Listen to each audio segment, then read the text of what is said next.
To our amazing audience at Midnight Tailies Radio, welcome and thank you for being here. Your presence is what makes these stories worth sharing. We'd love to know which part of the world you're joining us from today. And now, let's dive into today's story. The Silent Reckoning, Betrayal on Wall Street ***. Part 1. The Gilded Anniversary. The rooftop ballroom of the Peninsula Hotel shimmered, overlooking the billion-star river of lights that was Manhattan at night. The air hung thick with the effervescent scent of vintage champagne, the lingering aroma of expensive Cuban cigars, and a meticulously polished veneer of opulence that only extreme wealth could achieve. Light from towering crystal chandeliers fractured across the reserved smiles of impeccably dressed guests and fell upon the seemingly impassive face of Rob Mitchell. He raised his crystal flute towards the woman opposite him, whose beauty belonged on a Renaissance canvas, his wife, Eleanor Wentworth, toasting a decade of their marriage. To us, Eleanor, his voice was low, steady, the rim of his glass catching a shard of cold, refracted light. Eleanor returned a flawless smile, as cultured, expensive, and ultimately devoid of warmth as the Wentworth heirloom pearls encircling her slender throat. To us, darling, she inclined her head with practiced grace, diamond earrings catching the light as they swayed. Only Rob, attuned to her every nuance after 10 years, could detect the fleeting emptiness behind her eyes and the trace of restless agitation that betrayed her carefully composed facade. Her gaze, again and again, drifted past his shoulder, drawn magnetically towards a figure lingering near the grand piano in the corner. Brett Sullivan, founder and ruthless CEO of Blackstone Oak Capital, Rob's most formidable and ethically flexible rival on Wall Street. Brett stood deep in conversation with Eleanor's father, Theodore Wentworth. Their heads were close, their expressions bearing the conspiratorial understanding of apex predators surveying their hunting grounds. Theodore, the current patriarch of the decaying yet still formidable Wentworth dynasty, approached. Immaculate in Savile Row tailoring, his silver hair a testament to precision rather than age, he moved with the unhurried assurance of a nobleman surveying his ancestral domain. Rob, his voice held its usual, faintly condescending note of approval. Alpha Apex Capital's quarterly performance report was impressive, truly. The Wentworth family takes pride in your accomplishments. He clapped Rob's shoulder, the gesture weighted with an unspoken expectation, conveying a sticky, uncomfortable pressure. Beneath the surface pleasantries, Rob sensed the familiar currents: appraisal, valuation, and the deep-rooted, blue-blooded disdain for the new money interloper who dared marry into their lineage. The memory remained vivid, 7 years prior, when Rob had politely but firmly declined Theodore's offer to invest in the nascent AAC, the glacial chill that had instantly frozen the older man's eyes. "Thank you, Theodore." Rob maintained the polite facade, though his stomach clenched as if filled with lead. The false praise, the undercurrent swirling amidst the crystal stemware and polished silver. The unnerving focus in his wife's eyes whenever they strayed towards his enemy, it all pricked at his nerves like 1,000 tiny, invisible barbs. The once sturdy fortress of their decade-long marriage felt hollowed out, silently eroded by the relentless, cold corrosion endemic to Wall Street's ruthless ecosystem. Pleading a necessary trip to the men's room, Rob finally escaped the suffocating, gilded cage of the celebration. He craved real air, untainted by pretense. Pushing aside heavy, wine-colored velvet drapes, he stepped onto the expansive, deserted terrace adjoining the ballroom. The cool summer breeze, carrying in the distant hum of the city, offered a momentary reprieve, dissipating the stifling heat and cloying perfumes from inside. It also carried voices low, venomous whispers that cut through the night air emanating from a nearby, partially open French door leading to a small, private smoking room. "He's become insufferably arrogant, father. Does he truly believe those achievements are solely his own? Without the weight, the respectability of the Wentworth name behind him, who on this entire street would even deign to glance his way?" Eleanor's voice, stripped of its usual social lubricant, was cold, brittle, laced with a venomous contempt Rob had never witnessed directed at him before. "Calm yourself, Eleanor," came Theodore Wentworth's response, low, authoritative, sounding less like a father and more like a handler pacifying a dangerous, high-strung weapon. His current value lies not in his delusions of grandeur, but in the unparalleled access he unwittingly provides us. Access to the core intelligence surrounding the Nova Life Sciences acquisition. That impending deal, if leveraged correctly, represents a generational fortune. Consider Alpha Apex Capital merely the key to unlocking that particular treasure vault. Key. A third voice interjected, dripping with naked greed and predatory amusement, unmistakably Brett Sullivan's. "It's far more than a mere key, Theodore. AAC's proprietary quant models, its meticulously curated high-net-worth client list, the brand equity Rob has painstakingly built. That is the essential nourishment Blackstone Oak requires to dominate the mid-tier tech investment space entirely. Devour it whole, and BOC becomes unassailable. His tone was that of a gourmand discussing a succulent feast. Eleanor gave a short, sharp laugh that held no warmth, only a chilling delight. Rob? He's utterly consumed by his pathetic fantasy of an independent kingdom, convinced his little flashes of cleverness have somehow earned him a rightful place in our world. He doesn't comprehend the legacy, the responsibility. He doesn't even deserve the Wentworth name. Worse, her voice dropped, thick with resentment. He remains blissfully ignorant of what I need, what a woman of my stature deserves. Only you, Brett. Her voice underwent a jarring transformation, becoming cloyingly soft, intimate. Only you truly grasp my worth. Only you understand precisely where a Wentworth should stand. Of course, dear Eleanor. Brett's voice oozed reassurance and a subtle, possessive undertone. The path forward is clear. Eleanor, you wield your unique position as a significant shareholder, and crucially, as his devoted wife to secure AAC's full, detailed position on Nova and, ideally, a copy of Rob's perfect trading algorithm. Theodore, your network, your influence within the old guard. It's time to exert it fully. Let subtle whispers begin to circulate hints of Rob's increasing recklessness, internal management chaos, perhaps even unsubstantiated murmurs about insider trading vulnerabilities. We need the herd instinct to kick in. Make those easily panicked investors nervous. Make them scramble to pull their capital out of AAC. Panic, once seated, breeds its own contagious momentum. Theodore interjected, his voice as cold and precise as surgical steel. When AAC inevitably hemorrhages from the redemptions, when it teeters on the precipice of collapse, crippled by its reckless overexposure to the Nova disaster that will be our meticulously orchestrated perfect moment, he paused, letting the calculated malice hang in the air. Eleanor, that is when you formally trigger the forced acquisition clause embedded within the shareholder agreement. We will have your sworn testimony as both a major stakeholder and his tragically concerned spouse documenting Rob's escalating mental instability and catastrophic professional negligence leading directly to the firm's implosion, coupled with the compelling documentary evidence we are preparing. Then Brett's voice vibrated with barely contained anticipatory triumph. Blackstone Oak Capital steps onto the stage, not as a scavenger, but as the noble savior.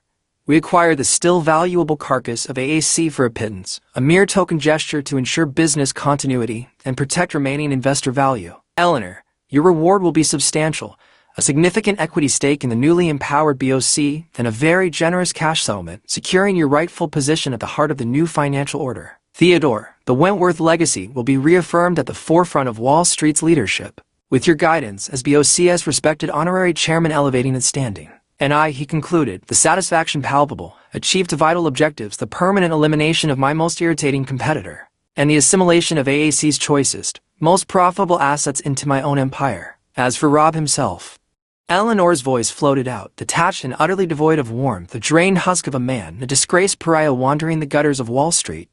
He can crawl back to the blue-collar obscurity he never truly escaped. His usefulness is at an end.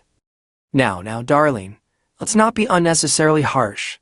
Brett feigned gentle reproach, though amusement laced his words. One must acknowledge his unwitting contribution. He did, after all, pave the rather smooth path to our shared throne. Perhaps we should raise a glass to his inevitable sacrifice. In the deep shadows of the terrace, hidden by stone pillars and potted topiaries, Rob Mitchell stood frozen. He leaned heavily against the cold, rough-hewn stone balustrade, his heart hammering against his ribs like a trapped bird, each beat a physical lance of agony. His blood seemed to crystallize in his veins, then instantly ignite into a white-hot fury that scorched his limbs. He hadn't been entirely blind to the hairline fractures in his marriage, hadn't completely missed Eleanor's growing emotional distance or Theodore's constant, veiled calculations. But he had never, in his darkest imaginings, conceived of a betrayal so utterly complete, so meticulously venomous a conspiracy plotted not just to steal, but to utterly annihilate everything he had built, his life's work, his hard-won dignity, the very fabric of the past 10 years. The woman who shared his bed, his home, his name, had coolly positioned herself as the sharpest, most treacherous dagger aimed directly at his heart. He closed his eyes, drawing a deep, shuddering breath laden with the acrid tongue of city exhaust and the cold, metallic scent of distant money. When he opened them again, seconds later, all vestiges of personal pain, shock, and raw betrayal had been ruthlessly excised. In their place resided an arctic, abyssal calm, deeper, and more formidable than any ocean trench. Anger. It was useless fuel destined only to burn him from within. Impulse. A direct path to catastrophic, irreversible ruin. On Wall Street's bloodless yet perpetually corpse-strewn battlefield, Rob Mitchell had long ago mastered the essential survival skill, the ability to instantaneously freeze volatile emotion, to transmute searing pain into pure, focused, calculating power. He slipped silently back into the roaring cacophony of the ballroom. Instantly, effortlessly, his face reconfigured itself into its familiar social mask of flawless expression, blending weary indulgence with faint, self-deprecating apology, as if merely slightly overcome by the champagne's effects. He navigated the glittering throng, his steps measured until he reached Eleanor, who was laughing charmingly with a circle of socialites. He slid a possessive arm around her slender waist, pulling her slightly closer than usual. "Feeling a bit fatigued, darling? Perhaps it's time we thought about heading home." His voice was gentle, solicitous, the perfect concerned husband. Yet his fingertips, resting lightly on the silk of her gown, registered the unmistakable, instantaneous stiffening of the muscles beneath. Eleanor turned towards him, her face instantly molding into a picture of perfect, wifely concern. "Oh, Rob, my love, you do look rather pale. Pushing yourself to heart again, aren't you?" Her luminous blue eyes darted swiftly over his face, meticulously scanning for cracks in the facade, signs of suspicion or overheard secrets. She found none. Only the familiar, slightly haggard look of the dedicated workaholic husband, pleasantly fatigued by the festivities. A subtle flicker of relief, quickly masked, crossed her gaze. The prey remained securely within the gilded cage, blissfully oblivious. "Perhaps," Rob offered a rueful smile, playing his part flawlessly. "You know how it is, darling. That Nova Life Essence's deal. It's demanding an exceptional amount of focus. Every detail matters." He deliberately stressed the name Nova, watching intently as he caught the briefest flash of something primal and greedy ignite deep within Eleanor's pupils before she expertly veiled it. "Darling, you simply must learn to pace yourself," she murmured, her voice a soothing balm, her hand rising to gently, possessively adjust the knot of his tie, a gesture of intimate familiarity. "Your health, your well-being, that's what truly matters most. All of this." She gestured vaguely at the opulent surroundings. "It means nothing if you exhaust yourself." "But, Nova." She leaned in slightly, her voice dropping to a confidential whisper, her eyes wide with feigned worry and gentle disapproval. "Is it truly worth such singular focus? Such immense pressure?" "Critical," Rob countered, his voice suddenly filled with an unwavering, almost fanatical passion, like that of a true believer. "I've analyzed every bit of data, Eleanor. Cross-checked, modeled, and stress-tested. Their breakthrough treatment is not just hopeful, it's revolutionary. Once it gets final approval, Nova's market value won't just increase. It will skyrocket. This isn't just a chance. It's a once-in-a-lifetime turning point." He moved even closer, lowering his voice to a confidential murmur, sharing a huge secret only for her. "I've decided to bet it all. AAC's whole available cash, nearly 40% of our usable capital maxed out in leverage, all focused on Nova. The crucial move is happening next week." His eyes, fixed on hers, sparkled with the intense, almost reckless certainty of a gambler just before showing his winning cards, risking everything on one brilliant move. Eleanor's heart gave a single, hard thump against her ribs, followed immediately by a flood of savage, exhilarating glee so intense it threatened to burst through her carefully constructed composure. "Fool." The word screamed in her mind. Arrogant, blind, pathetic fool. He wasn't just walking towards the trap. He was sprinting headlong into the open grave they had dug. She fought the powerful urge to let a triumphant smirk twist her lips, instead widening her eyes further, projecting an image of deep apprehension and wifely dissent. "Rob, my God, that sounds incredibly reckless. Leveraging so heavily on a single position. What if something unforeseen happens? The risk is astronomical. No what-ifs." Rob cut her off sharply, his voice suddenly ironclad, stubborn, projecting the tunnel vision of a man convinced of his own infallibility. "The data is irrefutable. The potential is undeniable. I know this play, Eleanor. I feel it in my bones. Trust me." His gaze held hers, intense, almost pleading. "This will be the defining moment, the crowning achievement of my entire career. It will finally silence, once and for all, those who've always looked down on us." His eyes, hard and determined, flickered almost imperceptibly towards the imposing figure of Theodore Wentworth across the room, imbuing his words with a secondary layer of personal vindication. Eleanor's mind laughed, a cold, cruel sound only she could hear. Crowning achievement? More like your funeral pyre. Her face, however, softened into an expression of reluctant submission and profound admiration. She placed a cool hand on his chest. "All right, darling," she conceded, her voice a whisper of trust. "You're always right about these things. Your instincts. They've never truly failed us. I trust your judgment." Implicitly, she leaned her head against his shoulder, nestling against him like a contented bird, though to Rob, the contact felt like the sinuous, cold embrace of a serpent coiling possessively around its chosen prey. Rob endured the false warmth of her body pressed against his heart plunging into an arctic abyss devoid of light or warmth. Trust, the word echoed hollowly in the void. The world's most treacherous, most expensive luxury. Irrevocably shattered. He tightened his arm around her, pulling her closer, still a gesture that could be interpreted as affection, as possessiveness, but which felt, to his core, like the grim necessity of physically restraining a lethal enemy. The seed of vengeance, watered by the icy poison of ultimate betrayal, took root in the absolute darkness at the center of his being. It germinated not with heat, but with a cold, steely resolve as unyielding as forged titanium.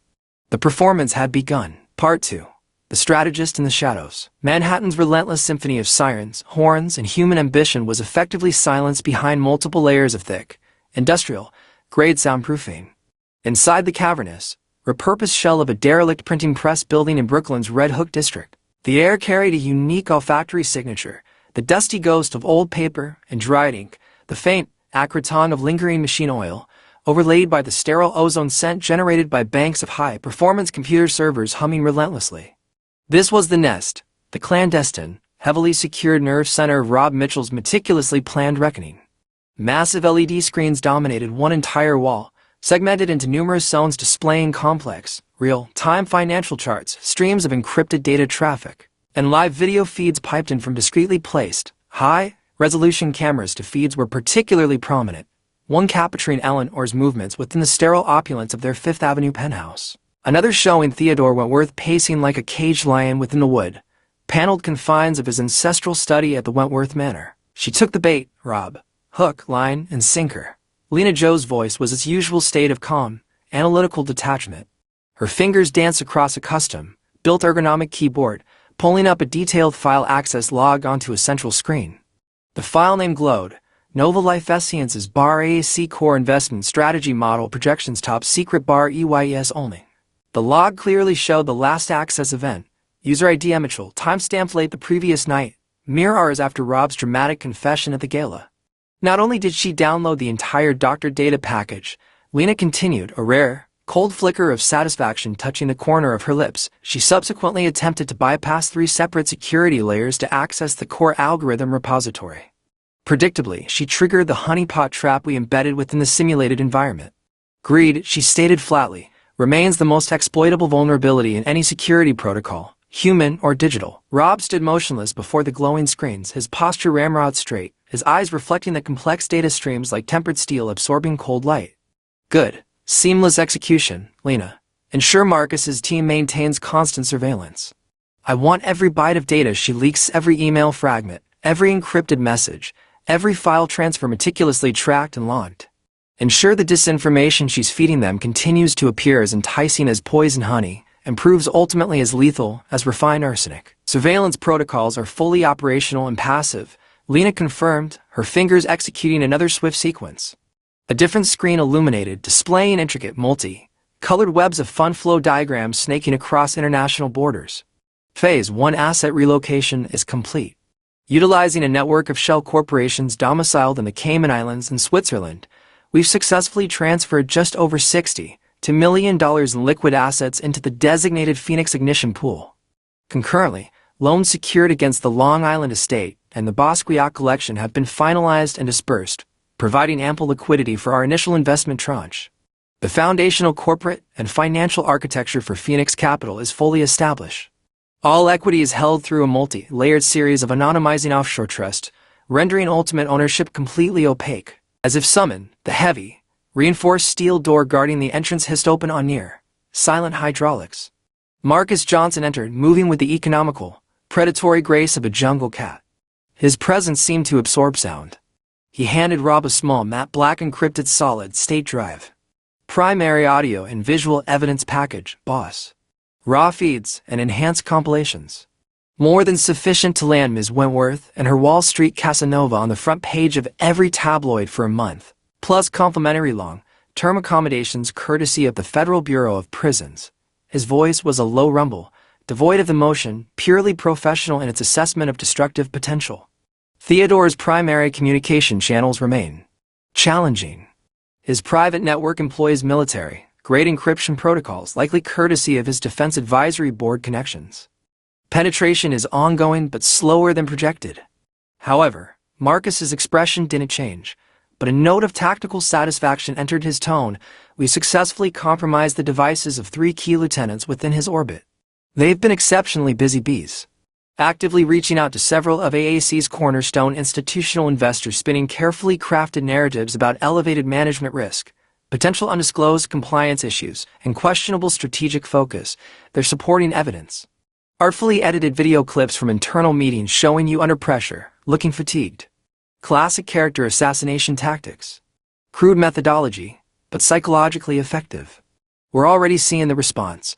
Multiple mid to high 7-figure redemption request filed this morning. Rob accepted the drive, its casing cool against his fingertips. Let them spread their poison. Let the whispers grow louder. Panic sheep heard predictably, making them far easier for the wolves to isolate and devour. He turned away from Marcus, his focus shifting to the central screen dominating the command center, now displaying the stark, elegant logo of Phoenix Capitalist stylized. Abstract Phoenix rising from stylized flames, rendered in sharp, minimalist lines of platinum gray and crimson. Nova. Status update.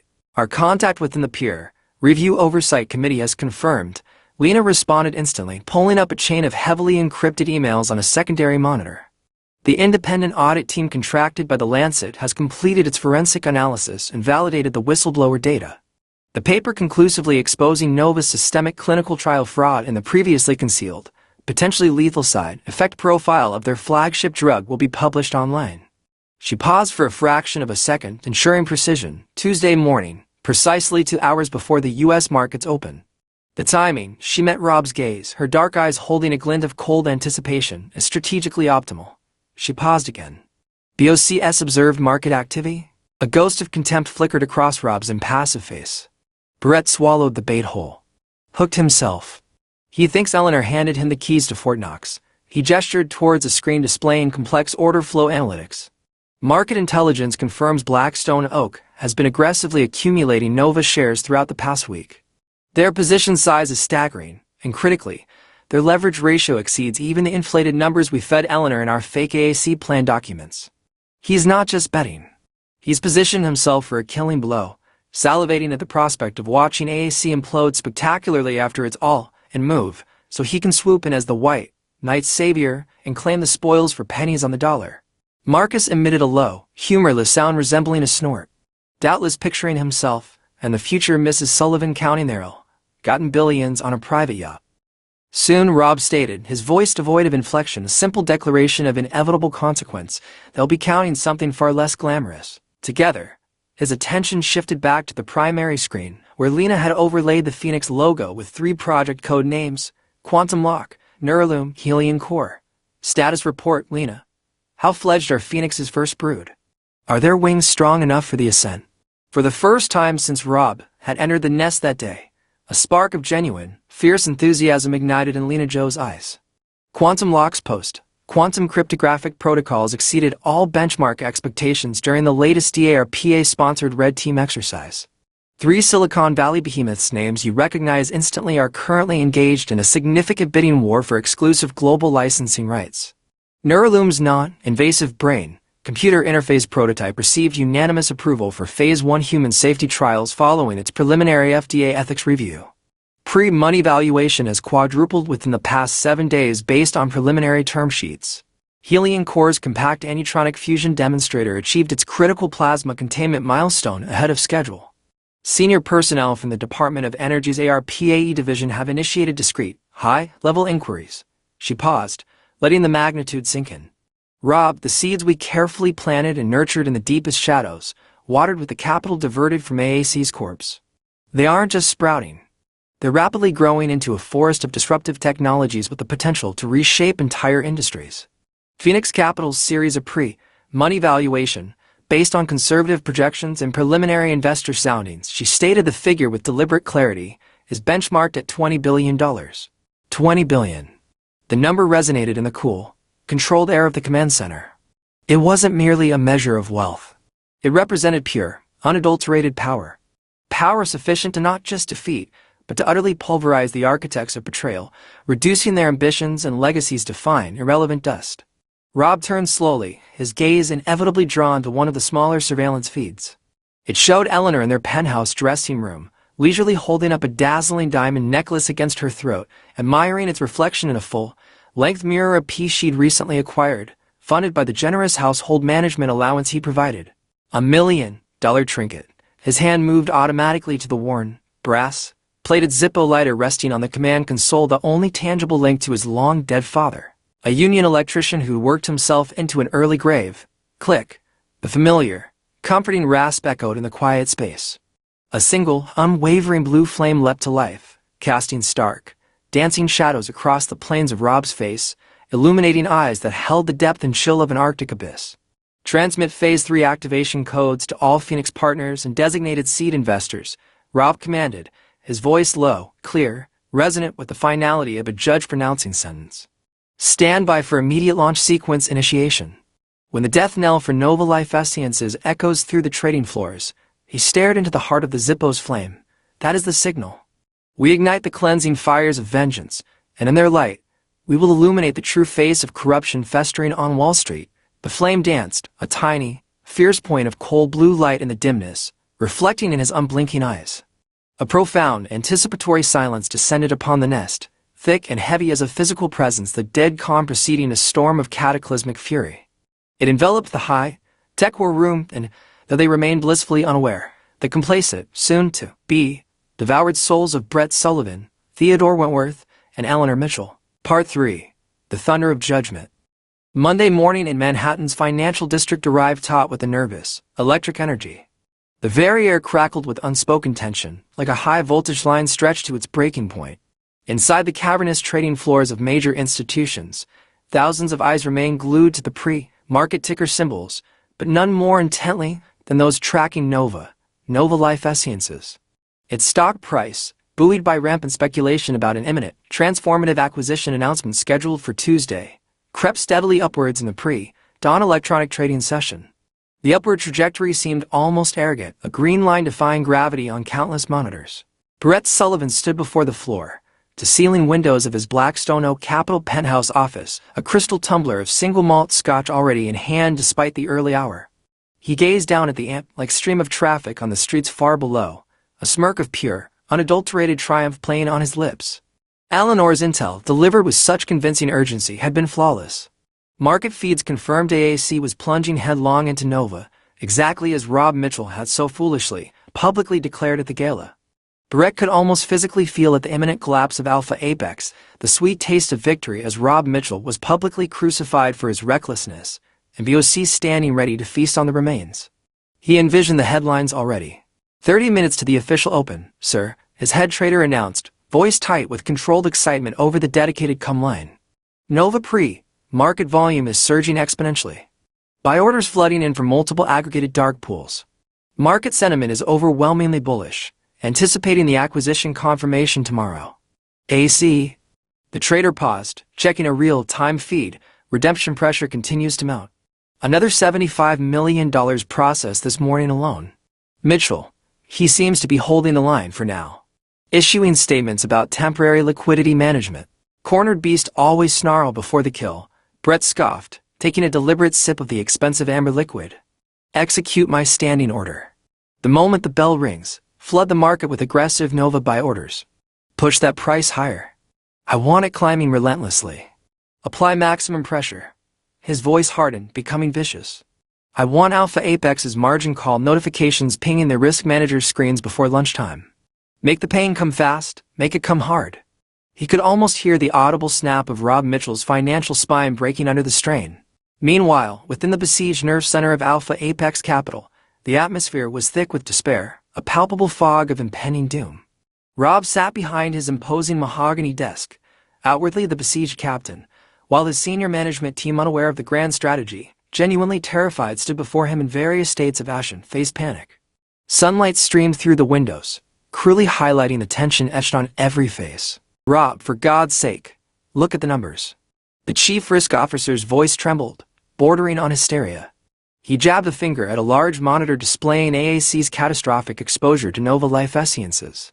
"The Nova position is toxic. It's a millstone dragging us under. The leverage ratio is suicidal. And the market rumors, they're metastasizing. We've got another $120 million in redemption request hitting the system right now. The vultures are circling." Rob raised a hand, projecting an image of weary resilience mixed with stubborn, almost fanatical conviction. He rubbed his temples, the picture of a man burdened by immense pressure yet clinging fiercely to his belief. His voice, when he spoke, was hoarse but unnervingly firm, carrying the weight of absolute authority. "I have analyzed the situation exhaustively. I have reviewed the Nova data personally, line by line. Their breakthrough isn't just promising. It's scientifically validated, commercially transformative. High reward," he stated, his gaze sweeping over the terrified executives, "demands the courage to embrace high risk. This is my call. My signature is on the orders. My responsibility." He slammed a fist lightly on the desk for emphasis. "You will hold the line. Process redemption strictly according to contractual settlement periods. Communicate that liquidity is being actively managed, but requires time. There will be no wavering. No retreat. Is that understood?" His eyes, shadowed by dark circles, but burning with an intense, almost messianic fervor, dared anyone to contradict him. The managers exchanged horrified, helpless glances. Seeing no alternative, no crack in his resolve, they slowly, silently filed out of the office, shoulders slumped under the weight of perceived doom. The heavy oak door clicked shut behind the last of them. Instantly, the mask of strained determination dissolved from Rob's face, replaced by an expression of chilling, razor-sharp intensity. He picked up a secure satellite phone, its line encrypted and routed through multiple anonymizing nodes. He pressed a single-speed dial button and spoke only two words into the receiver: "Execute avalanche." Tuesday, 6:58 a.m. Eastern Time, 2 hours before the opening bell on Wall Street. Traders nursed strong coffee, scanning pre-market movers. Financial news channels chattered with predictable optimism about the impending Nova Life Sciences deal. Then, simultaneously across the globe, digital bombs detonated. The website of the prestigious medical journal The Lancet, along with the science sections of major news outlets like the New York Times, the Financial Times, Reuters, and Bloomberg, published a devastating, peer-reviewed study, systemic data fabrication, and concealed fatal risks exposed in Nova Life Sciences. Lead drug candidate. Independent forensic audit confirms whistleblower allegations. The report was exhaustive, meticulously detailed, spanning dozens of pages. It presented irrefutable evidence of manipulated clinical trial results, fabricated patient data, and the deliberate suppression of reports detailing severe, sometimes lethal, adverse reactions. The implications were catastrophic. It wasn't just a setback. It was an annihilation of Nova's credibility and value. Panic, pure and primal, exploded across global financial networks at the speed of light. Nova's pre-market trading, moments before relatively calm, instantly imploded. A tsunami of sell orders, automated and manual, flooded electronic exchanges. The stock price didn't just drop. It fell off a sheer cliff face. Digital tickers flashed with nightmarish speed, minus 65%, 72%, minus 80%, minus 85%, 90%. Each percentage point represented billions of dollars in vaporized market capitalization, triggering cascading margin calls that screamed through trading algorithms like digital death knells. Inside Alpha Apex Capital's trading floor, a stunned silence descended, thick and suffocating, broken only by the frantic, staccato clicking of keyboards. Then, as the sheer scale of the disaster registered, a collective groan of despair rippled through the room. Giant wall-mounted screens, moments ago displaying complex portfolios, now blazed in unrelenting, sickening crimson. The loss is attributed solely to AAC's massively leveraged Nova position skyrocketed upwards in real time, obliterating every pre-set risk threshold instantly. The piercing, electronic shriek of automated margin call alerts, dozens, then hundreds of them erupted simultaneously, drowning out all other sound, a relentless, deafening cacophony of financial doom. Liquidity. We need liquidity now. Right fucking now. The head trader was screaming into his headset, his face purple with panic, veins standing out on his neck. Call every prime broker. Call the emergency credit lines. Sell anything that isn't nailed down. It's gone. All gone. The chief financial officer, normally the epitome of calm, was slumped in his chair, his face the color of bleached bone. He stared blankly at his own monitors. The banks. They've frozen our credit facilities. Refused all extensions. Our top 5 institutional clients. They've submitted immediate full account redemption demands. The cash pool. His voice cracked. It's dry. Bone fucking dry. We're hemorrhaging. As if summoned by the palpable stench of corporate death, the double doors to the executive suite burst open. Theodore Wentworth and Eleanor Mitchell swept in, flanked by a phalanx of somber-faced lawyers in expensive suits and imposing private security personnel. Theodore carried himself with an air of profound, patriarchal sorrow mixed with grim resolve, the elder statesman forced to confront a family tragedy. Eleanor's eyes were artfully red-rimmed, her posture radiating a fragile combination of heartbreak and steely determination, the loyal wife confronting her husband's catastrophic failure. Rob. Theodore's voice boomed through the chaos, cutting through the electronic din like a judge's gavel striking doom. He didn't shout, yet his voice carried absolute authority. Look at this. This abomination. Look what your hubris, your reckless gambler's instinct, has wrought. He gestured dramatically at the screen's bleeding red. You haven't just destroyed Alpha Apex Capital. You've obliterated the life savings of every investor who placed their faith in you. You've dragged the respected Wentworth name through the mud of your spectacular incompetence. He shook his head slowly, a picture of profound, disillusioned grief. Eleanor stepped forward, a single, perfect tear tracing a path down her cheek. Rob, darling. Her voice trembled, thick with emotion. How could you? How could you be so blindly reckless? Your stubbornness, your arrogance. She choked back a sob. It's destroyed everything we built. Everything. She placed a thick, legal-sized dossier bound in black leather onto Rob's desk with a decisive thud. Her voice, though still trembling, gained a steely undertone. As a major shareholder of this company, and as your wife who cannot stand idly by while innocent people are ruined, I have a fiduciary and moral duty. She took a visible, steadying breath, projecting reluctant resolve. This dossier contains a formal petition, signed by several deeply concerned co-investors representing over 15% of voting shares. It demands an immediate emergency meeting of the board of directors. Her eyes locked onto Rob's, filled with a potent mix of sorrow and accusation. Furthermore, and it pains me beyond measure to say this, it includes comprehensive psychiatric evaluations conducted by 3 independent, board-certified specialists. These evaluations document your escalating mental instability, severe impairment in judgment, and clear professional negligence directly responsible for this catastrophe.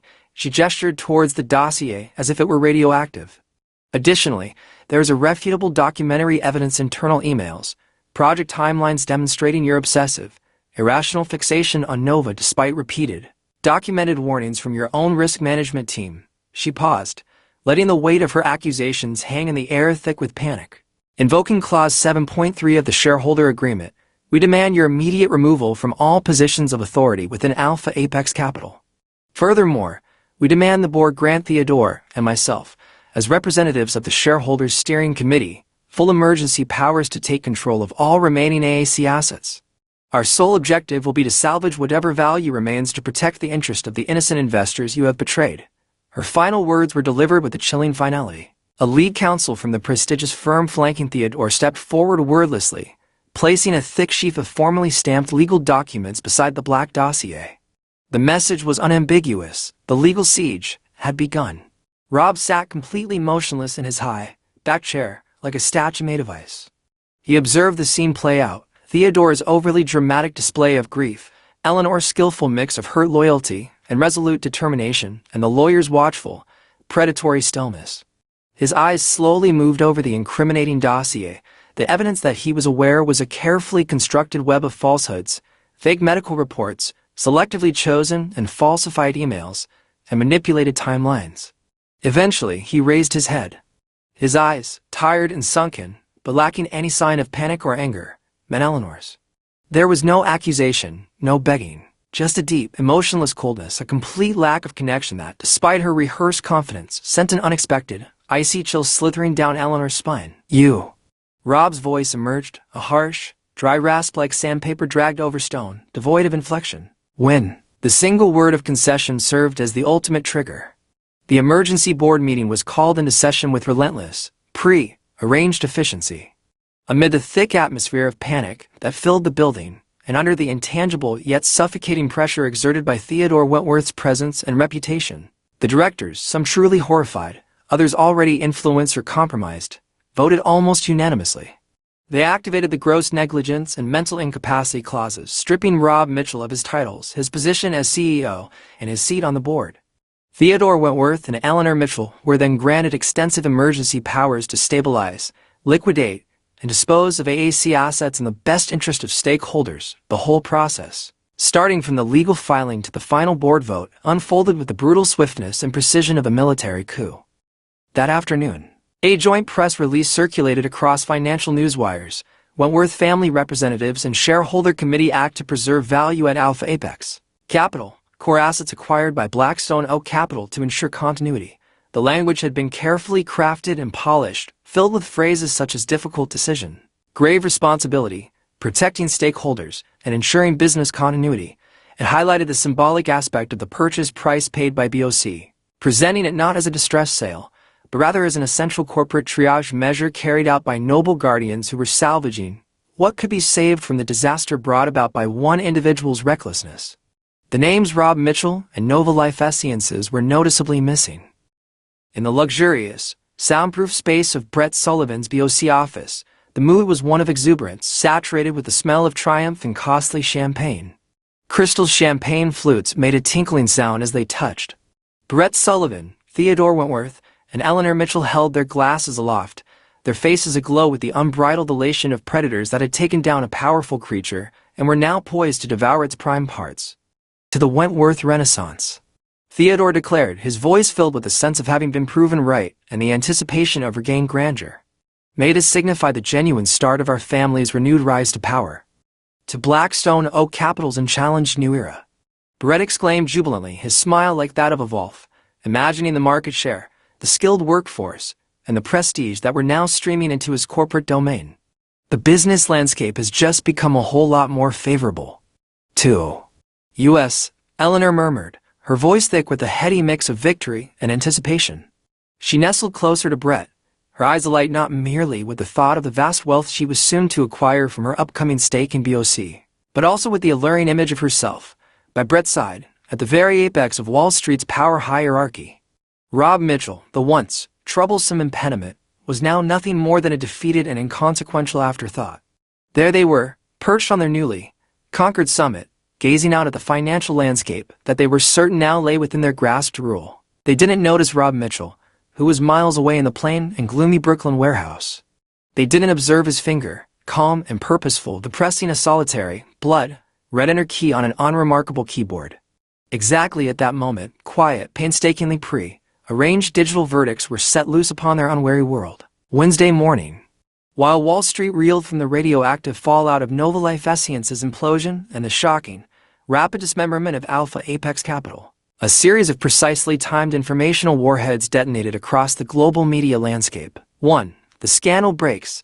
The massively influential financial investigation blog Money Undercurrent, known for its meticulous sourcing and devastating exposes, published a headline that instantly went supernova from power couple to poison kiss, the Wentworth heiress, the Wall Street Volf, and the billion-dollar betrayal. The full, sordid story. The article was a thermonuclear device. It opened with a high-definition, time-stamped photograph of undeniable clarity. Eleanor Wentworth and Brett Sullivan locked in a passionate embrace just inside the doorway of an exclusive, discreet Upper East Side hotel suite. The timestamp. 3 months before Rob Mitchell's ill-fated anniversary gala.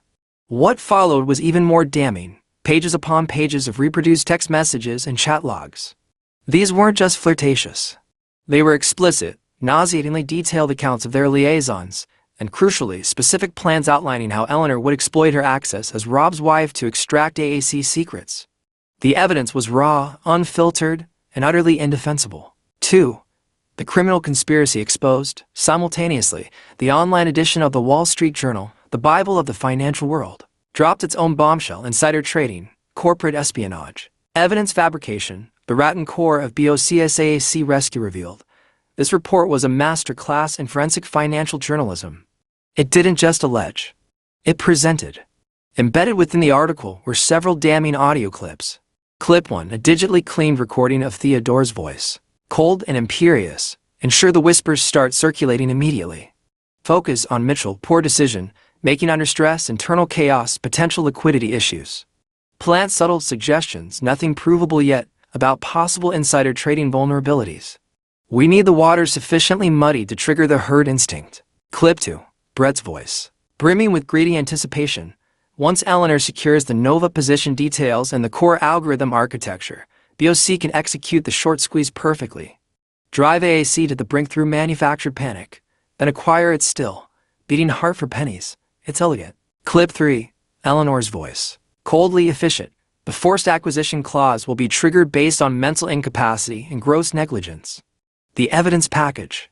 Father has ensured the medical assessments and the negligence documentation are prepared and will withstand initial scrutiny. The article meticulously wove these clips into a narrative supported by internal BOC emails, trading records, and timelines.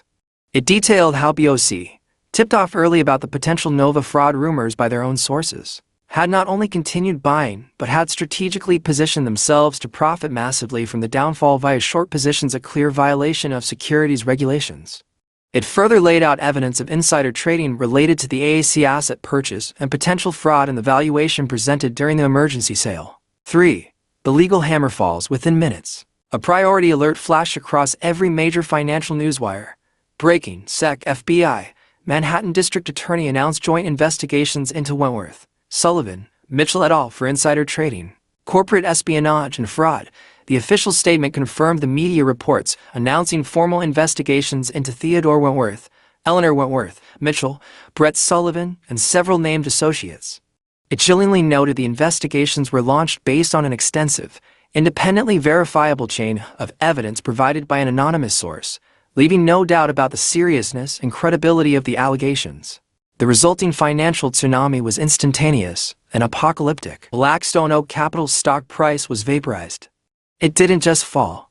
It ceased meaningful trading within minutes of the open, halted repeatedly as sell orders overwhelmed the system.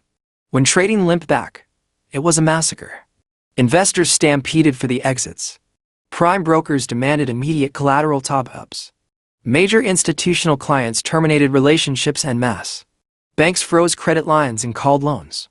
By noon, BOC had lost over 75% of its pre-scandal market value. Its once bustling trading floor resembled a post-apocalyptic wasteland, screens a sea of red, phones ringing unanswered amidst stunned silence. Wentworth legacy management? The venerable, already teetering edifice of old money didn't just collapse. It disintegrated. The dual blows of Theodore's very public implication in a massive fraud and the news footage of FBI agents escorting him from the Wentworth Manor for questioning shattered any remaining confidence. Bankruptcy filings were announced before the market closed. A century of carefully curated reputation evaporated overnight, replaced by headlines proclaiming Wentworth dynasty crashes and spectacular scandal and old money's final disgrace. The Phoenix rises at the absolute peak of this global financial hurricane. A meticulously orchestrated counterpoint emerged 3,000 miles away. Within the elegant, neoclassical rotunda of San Francisco's Palace of Fine Arts, a press conference began. The setting was deliberate, not Wall Street's grubby battleground, but the aspirational heart of technological innovation. The backdrop was a single, powerful symbol: the Phoenix Capital logo, the stylized bird rising from stylized flames rendered in stark, luminous white light. Rob Mitchell and Lena Jo walked onto the stage together, shoulder to shoulder. Both were impeccably dressed in understated, modern suits. There were subtle signs of the trials. Rob had endured a slightly more gaunt face, a deeper intensity in his eyes, but his posture was upright, his gaze clear, focused, and exuding a composed, imposing strength forged from emerging victorious from the inferno. Lena, beside him, was the picture of poise, her sharp features softened by a hint of a smile, her presence adding to the air of newfound authority. The audience, a mix of financial journalists, tech enthusiasts, and industry insiders, fell silent, their eyes fixed on the pair. The stage lights bathed them in a warm glow, creating an almost cinematic moment. Rob stepped forward to the podium, cleared his throat gently, and began to speak. "Ladies and gentlemen," he started, his voice steady and carrying across the room. "Today, we stand at the dawn of a new era. The ashes of the old are fertile ground for the growth of something greater. Phoenix Capital is not just a new venture. It is a rebirth, a promise of a different kind of financial future." As he spoke, images flashed on the large screen behind them. Graphs showing innovative investment models, plans for sustainable finance initiatives, and partnerships with leading tech companies in the blockchain and artificial intelligence spaces.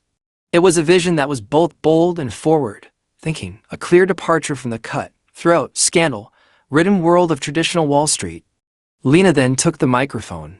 "We believe in transparency, in ethical practices, and in leveraging technology to create a more inclusive and prosperous financial ecosystem.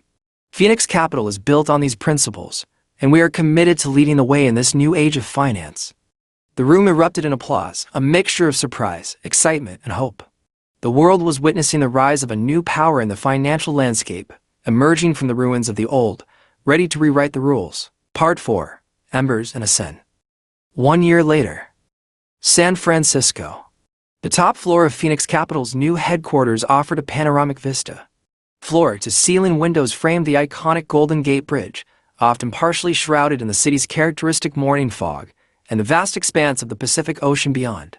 Fresh, salt-tinged wines carrying the promise of freedom swept through the intelligently ventilated space. The office itself was a testament to the company's ethos, sleek, modern, minimalist, yet humming with subtle technological sophistication. The only decoration was the large, backlit Phoenix emblem subtly integrated into the wall behind the main workstation. Rob Mitchell stood by the window, silhouetted against the bright Californian light. He held not a celebratory flute of champagne, but a simple glass of ice water, its clarity mirroring the stillness he now carried within. Sunlight refracted through the glass, casting dancing prisms on the polished concrete floor. His face bore the marks of the past year's deeper lines etched around the eyes and mouth, a sharper definition to his features, but the eyes themselves held a profound calm, a deep reservoir of quiet power where storms had once raged. All turbulence had sedimented into an unshakable core. Lena Jo sat in a low, slung designer chair nearby, laser-focused on a complex technical report detailing breakthrough progress in quantum error correction, her brow furrowed in concentration. Marcus Johnson stood near the entrance, a silent, watchful presence blending seamlessly into the background, a vigilant guardian statue. On the clean lines of Rob's desk lay that morning's Wall Street Journal, folded open. The bold headline proclaimed, "Phoenix Capital leads $1.1 billion Series B in helium core, fusion pioneer now valued at $8.2 billion. Smaller articles detail Phoenix's growing portfolio dominance in deep tech. Tucked almost out of sight near the edge of the desk was a printout from a financial news aggregator. One small sidebar headline read, "Appeals Court upholds 25-year sentence for disgraced financier Brett Sullivan." Another, from the New York Post gossip section, was barely a blurb. Sources spot bankrupt Wentworth socialite Eleanor Mitchell working cash register at Brooklyn Organic Grocery. Rob's gaze passed over the clippings without a flicker of emotion, without a trace of satisfaction or lingering bitterness. He had won, completely. His victory wasn't born of brute force or blind rage, but of calculated intellect, immense patience, and the devastatingly precise application of the law itself.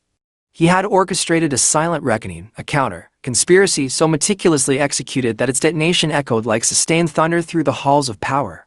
The cleansing fires of vengeance had incinerated the tangled thorns of betrayal, and from those ashes, tempered and hardened, a stronger, more formidable self had emerged. He took a sip of the chilled water, appreciating its pure, unadulterated essence. The ashes of the past, the pain, the anger, the gilded cage of the Wentworth expectations had long since been scattered, carried away by the winds of consequence. They were now merely inert matter, integrated into the powerful wings of the phoenix that soared ever higher. He felt no need to prove anything to anyone, ever again. The vast Pacific stretching to the horizon wasn't a barrier. It was an invitation to boundless possibilities. "Lena," Rob spoke, his voice calm and focused, not turning from the view. The revised Neuraloom phase to clinical trial protocol. "I reviewed the latest draft last night.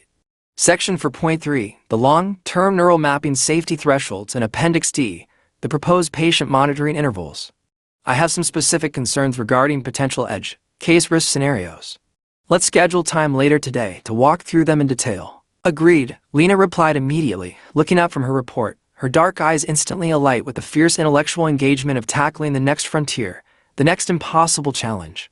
I anticipated some pushback on the monitoring frequency. I've already started modeling alternative frameworks. 3 p.m.? Rob finally turned from the window, a ghost of a genuine smile touching his lips for the first time that morning, not a smile of triumph, but of shared purpose. 3 p.m., Conference Room 3. The Phoenix, reborn in fire and fury, now soared effortlessly towards ever-widening skies, its gaze fixed firmly on the horizon of human potential. The embers of the Great Reckoning had cooled completely, leaving not cold ash, but the indelible, radiant power of transformation and an inextinguishable fire for building what lay ahead. The silent war was over, its echoes fading. The true journey, the ascent towards shaping the future, had only just begun. The vast sky awaited. Rob Mitchell and Lena Jo walked onto the stage together, shoulder to shoulder. Both were impeccably dressed in understated, modern suits. There was no sign of the broken man from the AAC collapse. Rob's face bore the traces of his ordeal, deeper lines, a more gaunt intensity, but his posture was erect, his eyes clear, focused, and radiating a calm, formidable power born of surviving the inferno. Lena stood beside him, her expression one of cool, intelligent confidence. The air hummed with anticipation. "Ladies and gentlemen," Rob's voice, amplified and clear, resonated through the grand space. It held no theatrics, only a profound, grounded strength. The past year, for my partner Lena Jo and myself, has been a journey through a particularly harrowing circle of hell. We bore witness to betrayal of the deepest kind. We endured the calculated destruction of something we had poured our lives into building. He paused, his gaze sweeping across the packed room filled with global media and shocked financiers. But throughout that darkness, one conviction remained unshaken, a belief in the transformative power of genuine innovation to build a better future. A refusal to let corruption extinguish that flame. The massive screen behind them flared to life. No graphs of past failures, but vibrant projections of the future. Quantum lock. Text highlighted unbreakable post, quantum cryptography. Footage showed data centers, secure government comms. Bullet points, DARPA validated for $150 million licensing bids, securing the digital future. Neuraloom. The image shifted to a sleek neural headset interface. Text read, non-invasive brain, computer interface revolution. Bullet points, FDA Phase 1 approval granted, valuation $1.2 billion, restoring mobility and communication. Helium core, the final image showed a compact, glowing reactor core schematic. Text declared, clean, limitless energy, compact antitronic fusion. Bullet points, breakthrough plasma containment, DOE-RPAE strategic partnership, solving the energy crisis. Smaller tiles flashed other names, advanced biotech, AI-driven materials science, next-gen automation. These, Rob declared, his voice taking on a resonant power, represent the future that Phoenix Capital has been quietly, relentlessly building from the ashes and shadows over these past 12 months. We didn't seek headlines. We sought breakthroughs. We focused not on financial engineering, but on foundational technological disruption. We invested in brilliant minds and audacious ideas capable of changing the trajectory of human progress. He then displayed figures that caused audible gasps, staggering early-stage returns on invested capital, multiples that defied conventional Silicon Valley wisdom. We identified undervalued genius and provided not just capital, but unwavering support. The results speak for themselves. Today, Rob announced, his tone shifting to one of absolute conviction, marks the end of our stealth phase. Phoenix Capital officially opens its doors and announces its inaugural Series A strategic funding round. We invite forward-thinking partners who share our vision of building the future, not just betting on it. His final words were a declaration: the Phoenix has risen. The reaction was volcanic. The room erupted. Hands shot up, investors shouting over each other to be recognized. Digital pledge forms flooded the Phoenix Capital servers. Camera flashes became a continuous, blinding strobe light. Financial news banners, moments ago dominated by the BOC, Wentworth scandal, now blaze with new headlines. Phoenix Capital soars into $0.5 billion plus series of blitz. Scandal to success. The Phoenix rises from Wall Street's rubble. The fallout. Eleanor's descent. Eleanor Mitchell stood frozen on the sidewalk outside their former Fifth Avenue penthouse. She had rushed there after Rob ignored her increasingly frantic calls, only to find the biometric locks unresponsive. A man in a nondescript suit materialized beside her. Mrs. Mitchell, he stated flatly, handing her a thick envelope. Per the instructions of Mr. Robert Mitchell, I am serving you with these documents. She tore it open. Divorce papers. Based on irreconcilable differences, irreparable breakdown of the marriage, and specifically, marital misconduct including adultery, fraudulent conveyance of assets, and conspiracy to defraud the plaintiff, the terms were brutal. Her settlement, after accounting for the prenuptial agreement's infidelity clauses and her role in attempting to seize his company, was a pittance barely enough to cover a year's rent on a modest apartment. You have 7 calendar days to sign and return these documents to our offices, the process server continued, his voice devoid of empathy. Failure to do so will result in the immediate commencement of litigation, during which time you will be responsible for significant legal fees and likely face amplified public disclosure of evidence supporting Mr. Mitchell's claims. He gave her expensive suit in trembling hands one last, dispassionate glance and walked away. Eleanor stared at the papers, then at the relentless flow of luxury cars on Fifth Avenue, symbols of a world forever closed to her. The cold realization seeped into her bones. She was destitute, infamous, a pariah. The platinum Birkin bag slipped from her numb fingers, clattering onto the pavement unnoticed. Utterly, irredeemably finished. Theodore's endgame. Theodore Wentworth never stood trial. The night FBI agents arrived at the cavernous, echoing Wentworth Manor to formally escort him for questioning on multiple felony charges, the stress proved too much. He suffered a massive cerebral hemorrhage in his beloved, wood-paneled study, surrounded by portraits of stern ancestors. Rushed to the hospital, he survived, but the damage was catastrophic, near total paralysis on his right side, aphasia robbing him of coherent speech. The Wentworth dynasty, already in financial ruin from lawsuits and asset seizures, effectively ceased to exist.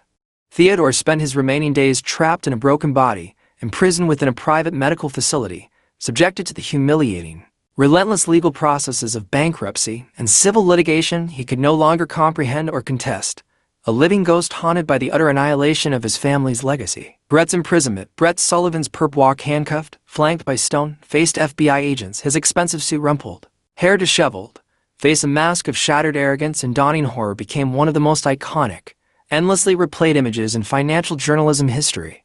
Blackstone Oak Capital was dismantled by regulators, its viable parts sold at fire sale prices to competitors, the proceeds a pathetic fraction of its debts. Brett faced a dizzying array of federal felony charges. After a lengthy, highly publicized trial featuring Rob Mitchell as a key witness for the prosecution, Brett was convicted on multiple counts of securities fraud, wire fraud, conspiracy, and insider trading. He was sentenced to 25 years in a federal penitentiary, stripped of his ill-gotten gains, in order to pay hundreds of millions in fines and restitution. The Wolf of Wall Street was finally caged.